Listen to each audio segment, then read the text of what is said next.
Postizanje zadovoljstva gostiju, turista, odnosno kupaca uz ostvarivanje profita moguće je samo ukoliko je turistička ponuda superiornija u odnosu na mnoge supstitutivne raspoložive ponude. Ali ne brinite, i vi možete oblikovati svoju ponudu u onu koja će biti privlačna turistima i to pomoću adekvatne marketing strategije.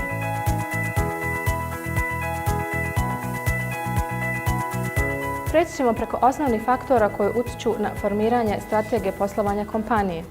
Pričat ćemo i o osnovnim marketinškim pojmovima, o karakteristikama usluga i marketinškog okruženja, o strategijskom menadžmentu uz obilje popratnih materijala. Po završetku kursa moći ćete samostalno formulisati svoju marketing strategiju koja je neophodna za postizanje konkurentske prednosti na tržištu.